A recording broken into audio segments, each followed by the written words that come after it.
Oke, kita masuk di huruf O ya sekarang dari series Restore kita.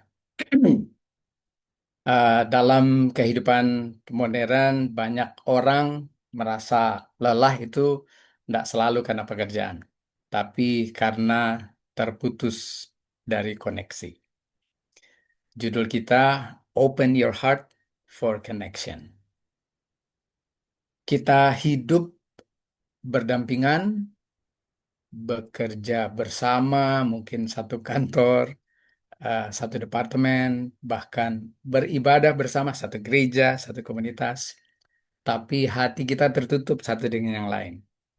Ya, ini fakta dan realita yang kita tidak bisa pungkiri dan Anda mungkin bisa melihatnya di sekitar Anda.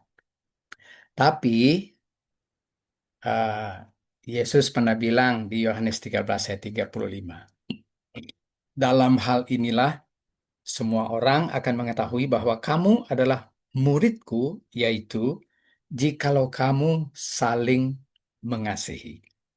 Ini bukan statement simple, hanya sekedar membaca saling mengasihi. Perintah Yesus itu sebenarnya sederhana disimpulkan, artinya hidupkan koneksi. Kalau Anda tidak ada orang, siapa yang mau dikasih kan? Logika sederhananya demikian.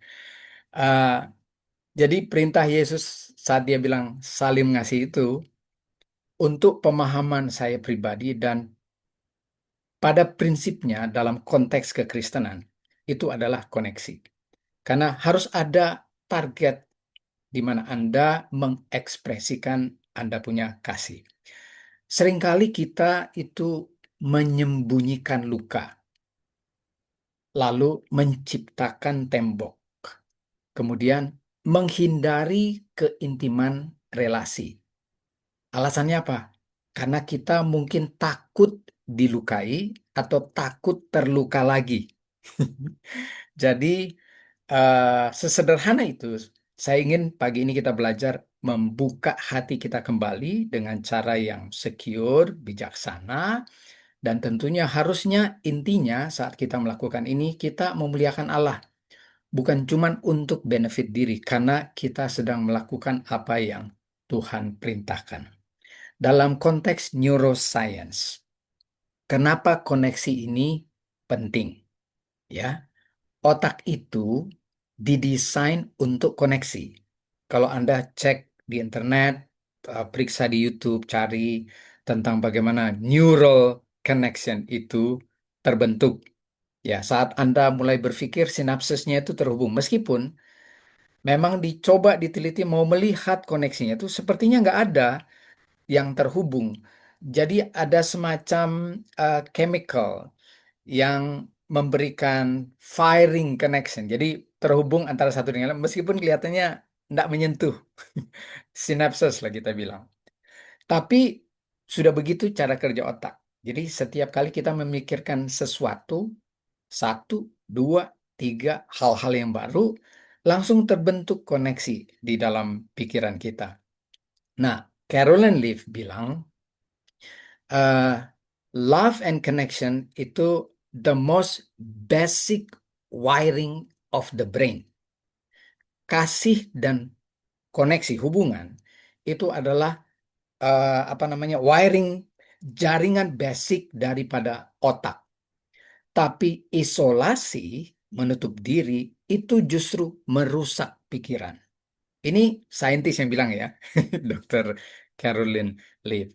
Sementara Dr. Andrew Newberg bilang dalam riset neurospiritualnya, relasi yang hangat itu menurunkan aktivitas amigdala, ya, emotional control center, sehingga kecemasan, anxiety itu bisa menurun, kemudian rasa aman meningkat. Ini penelitian. Jadi sudah membuktikan bahwa koneksi dan hubungan itu mulai dari brain, dan kalau itu dilakukan dan diterapkan dalam koneksi hubungan antara sesama, itu akan memiliki benefit kesehatan yang luar biasa. Ketika kita merasa diterima dan terhubung, otak itu akan melepaskan oksitosin, hormon yang membuat kita merasa tenang. Lalu menurunkan detak jantung yang mungkin cepat tadinya karena marah, emosi, atau mudah tersinggung dan lain sebagainya, supaya dia diturunkan jadi detak yang normal. Lalu ini membuka jalur empati. Itu kalau kita terhubung, terkoneksi dengan orang, dan hati kita terbuka. Tapi kalau kita menutup diri, hormon stres, kortisol itu pasti naik, ya. Lalu tubuh otomatis akan masuk di flight, fight, dan freeze mode, ya. Lalu sistem imun melemah, pikiran mulai negatif karena sendiri kan, maksudnya lagi tidak terkoneksi.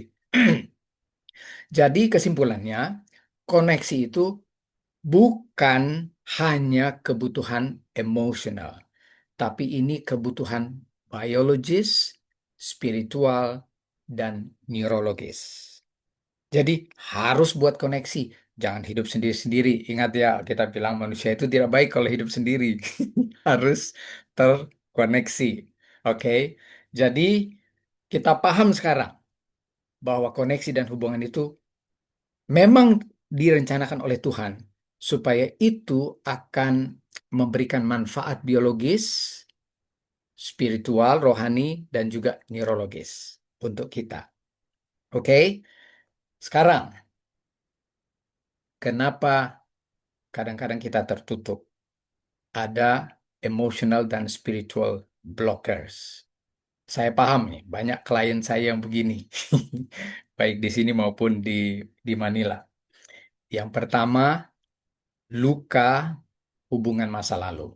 Ya, ada pengalaman pengkhianatan, ada penolakan, ada konflik yang membuat seseorang itu menutup diri dengan alasan untuk melindungi diri. Ya, kemudian ada trauma serta overthinking. Otak kita itu selalu menyimpan memori. Kan ada dua tipe, bisa di short term memory, bisa di long term memory. Kalau Anda simpan hal-hal yang negatif yang membuat Anda stres dan cemas, lalu jangka waktunya panjang dan tersimpan di long term memory, itu bisa jadi trauma. Karena yang Anda simpan adalah yang bikin Anda susah, mikir-mikir, stres, nggak bisa tidur. Jadi kalau otak menyimpan catatan warning bahaya pada memori lama, maka amigdala Anda akan sering aktif saat Anda sendiri. Yang berikut, perfeksionis rohani.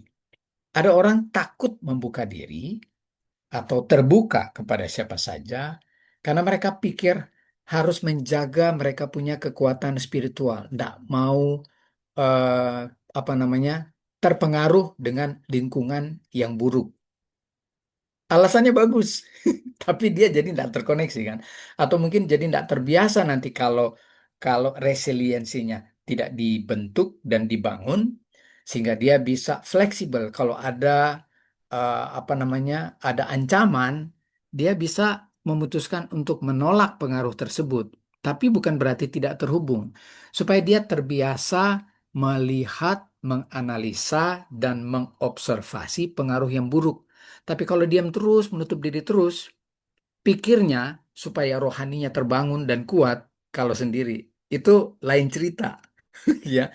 Bukan berarti kita harus menutup diri. Ada hal-hal yang perlu kita hindari.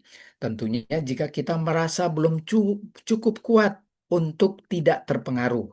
Tapi kita harus membuka diri bagi dukungan yang mungkin kita butuhkan atau koneksi yang memberikan kita elemen kebahagiaan dan manfaat supaya terhubung dengan orang-orang dan komunitas yang mencetuskan kebahagiaan serta sukacita.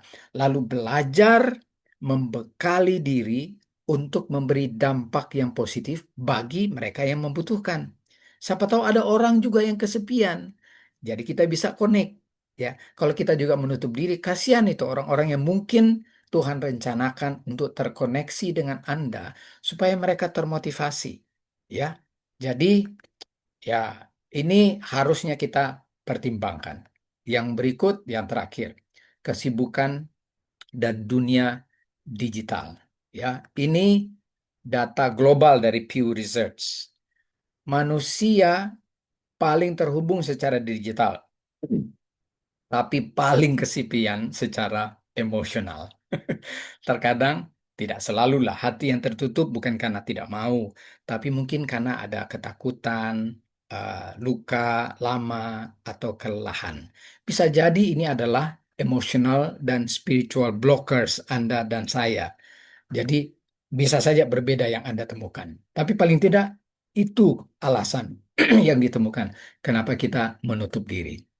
Dalam konteks Alkitabiah, ya, Allah itu menyembuhkan melalui koneksi.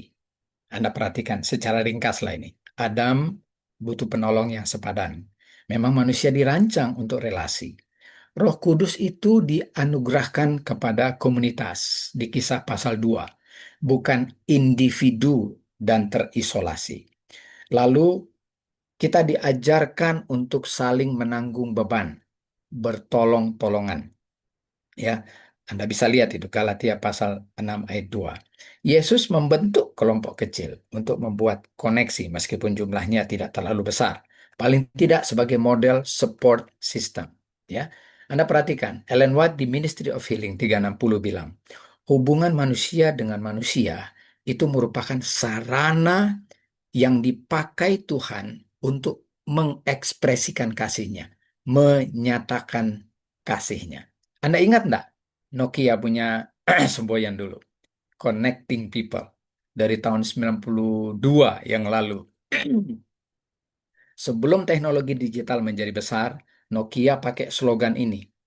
Ini bukan sekedar marketing, ini mencerminkan kerinduan terdalam manusia untuk terhubung, didengar, dan dimengerti. Dan menariknya, ini bukan ide baru, karena ini desain Allah dari sejak Taman Eden. Nokia itu cuman menemukannya dalam konteks digital. Ya, beda ya. Komunitas itu adalah resep Allah untuk kesehatan jiwa manusia. Dalam konteks neuroscience, tubuh kita itu memproduksi oksitosin saat kita merasa terkoneksi. Amigdala kita jadi lebih tenang ketika kita punya circle of safety.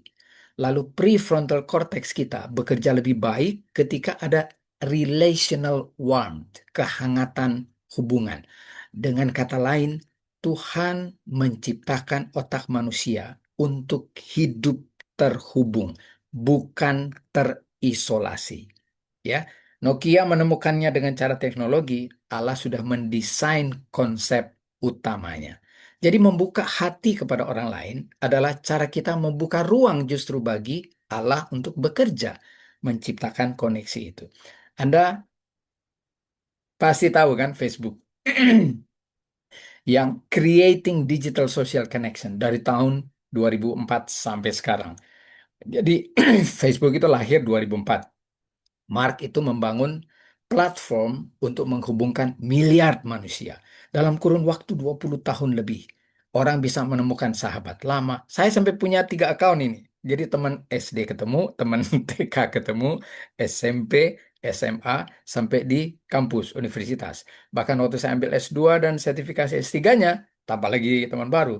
Saya sudah tidak bisa lagi nambah, nggak bisa lagi follow, karena sudah dibatasi hanya 5.000. Keluarga bisa kembali kontak, informasi bisa tersebar cepat, komunitas terhubung dan terbentuk di mana aja, mau Anda di negara mana, semua. Tapi ironinya, saat Facebook menghubungkan dunia, masih banyak orang yang merasa kesepian. Ada yang memanfaatkan Facebook justru untuk membuat orang jadi tambah stres, ya. Jadi Facebook itu level connection-nya tidak bisa menggantikan heart level connection. Koneksi digital menghubungkan akun, tapi koneksi spiritual menghubungkan hati. Beda kan? Ya, itu sebabnya kenapa Tuhan memakai hubungan manusia dengan manusia sebagai alat pemulihan, alat restorasi. Ini kita punya series. Harus open heart for connection. Ellen White bilang, the strongest argument in favor of the gospel is a loving and a lovable Christian. Argumen yang sangat kuat itu berkaitan dengan Injil adalah orang Kristen yang mengasihi dan dikasihi. Ya, sudah bisa perhatikan. Bagaimana caranya sih untuk supaya lebih aman membuka hati? Ini saya cuma sedikit saja, lalu kemudian saya tutup. Ya, yang pertama, terima kehadiran orang lain. Jangan tertutup. Mulai dari hal kecil. Dengarinlah kalau orang bicara, memberikan senyum kepada orang supaya open connection ya. Ada barrier yang terbuka, orang pikir kita nih open, jadi bisa bisa kenalan. Lalu eh, bilang sama orang, I'm here for you. Ya, membuka peluang. Penelitian Harvard dari Adult Development Study selama 80 tahun memberikan kesimpulan hubungan yang hangat adalah prediktor terbaik umur panjang dan kesehatan mental. Nggak main-main ini penelitiannya, 80 tahun. Yang kedua, reveal, berani vulnerable secara bijaksana. Bukan menceritakan semua hal kepada semua orang, kita pilih orang-orang yang aman untuk kita terbuka. Makanya Anda punya teman curhat dan lain sebagainya kan. Dr. Bryn Brown bilang, vulnerability is the birthplace of connection. Jadi keterbukaan itu adalah lahirnya sebuah koneksi. Ellen White malah bilang, ketika kita membuka hati bagi orang lain, kita membuka jalan bagi berkat Tuhan. Ya, masih di akal itu. Yang berikut, reconcile, perbaiki relasi yang retak. Tidak semua harus langsung selesai, ada proses. Tapi belajarlah berkata maaf kalau Anda salah, kemudian memberi maaf kalau orang lain salah. Jangan simpan. Ya, karena koneksi Anda bisa terputus kalau Anda selesaikan. Lalu menata ulang boundaries yang sehat. Anda bisa pilih mana yang aman. Yesus itu memberikan prinsip sederhana di Matius 5 ayat 23 sampai 24. Berusahalah berdamai dengan semua orang sesamamu. Ingat itu kata kunci. Yang terakhir, recharge. Bangun circle of safety. Lingkaran aman Anda mulai dari keluarga, sahabat rohani, rekan sepelayanan, mentor spiritual. Buat circle yang benar-benar memperkuat Anda punya mental. Bukan berarti Anda menghindari toxic people, orang bilang ada label. Cuman maksudnya kalau Anda tidak di sana menjadi dampak positif, nanti toxic ini nggak berubah begitu terus dia kasihan. Siapa tahu Tuhan bisa menggunakan Anda untuk terkonek dengan toxic people, perlahan mereka melihat Anda punya perubahan, mereka bisa merubah sendiri. Ya, cara ini akan menurunkan kortisol, hormon stres, meningkatkan ketahanan stres, membangun sistem imun, memperkuat prefrontal cortex. Harus bijaksana dan menangani self control. Jadi ya eh, ini saya tutuplah dengan memberikan Anda jurnal lagi, jurnal hubungan. Cari 3 orang baru yang bisa Anda kenal dan hubungkan dengan diri Anda. Ya, kalau Anda belum pernah lakukan, ya kalau tidak sanggup 3, satu pun sebenarnya cukup. Paling tidak ada koneksi baru. Ini membantu kinerja otak Anda semakin bertumbuh dan berkembang. Saya kasih penelitian terakhir nih, Journal of Neurology tahun 2020. Kesepian kronis sama bahayanya dengan merokok 15 batang rokok per hari. Ini medical fact. Jadi apa namanya? Kalau hati kita tertutup, tubuh kita jadi tegang. Kalau hati kita terbuka, tubuh kita sembuh. Tuhan menciptakan kita bukan hanya untuk percaya kepadanya, tapi juga bisa untuk membentuk kepercayaan supaya saling terhubung kepada orang lain. Karena melalui koneksi itulah dia memulihkan pikiran dan tubuh kita. Kita punya series Restore masuk di connecting ke people, saling mengasihi, saling mengampuni. Kita praktekkan tiap hari, minta pertolongan Tuhan. Semoga Tuhan memberkati kita. Amin. Luar biasa. Terima kasih Pak Pendeta. Masih ada waktu 2 menit. Silakan sahabat-sahabat doa. Oh, di saya 8. Kalau ada yang mau bertanya.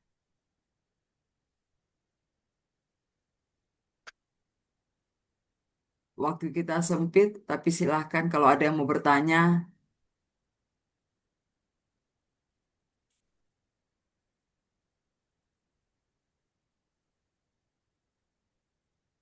Berarti sudah paham. Pekabarannya sangat luar biasa. Saya secara pribadi sangat terberkati dan saya percaya kita semua sangat terberkati. Silakan, ada sahabat doa yang ingin bertanya? Bisa chat pribadi juga ke saya di WhatsApp kalau memang waktunya sempit di sini. Oke. Kapen, mungkin singkat, gimana dengan kadang mungkin saya atau mungkin beberapa orang yang menganggap bahwa diri kita nih introvert, itu gimana? Kalau saya sih sebenarnya yang kayak gitu tuh nggak bisa dilabel. Itu hanya ada di konteks psikologi umum. Dalam konteks Alkitab, nggak ada itu yang introvert dan extrovert. Karena Tuhan menciptakan kita sebagai makhluk sosial. Dan banyak petua yang justru mengajarkan kita untuk terkoneksi dengan orang, bukan jadi orang yang tertutup. Saat Anda diberikan perintah yang 10 hukum itu kan, satu kepada Allah, terbuka kepada Allah, dua terbuka kepada sesama. Mana mungkin ada yang introvert kalau menuruti 10 hukum? Logika sederhananya ya. Apalagi kalau sudah baca kayak 1 Korintus 13, Galatia pasal 5, itu semua berkaitan dengan koneksi. Jadi bagi saya dalam konteks Alkitabiah, nggak ada umat Allah, orang Kristen, yang introvert. Ya, itu rata-rata semua harusnya ekstrovert karena mereka itu dihimbau untuk pergi, keluar, terhubung. Kenapa? Ada misi yang harus disampaikan. Kalau tertutup yang introvert, aduh, ini itu pilihan ya, sekali lagi pilihan. Tapi Tuhan tidak ciptakan manusia introvert. Itu dibentuk.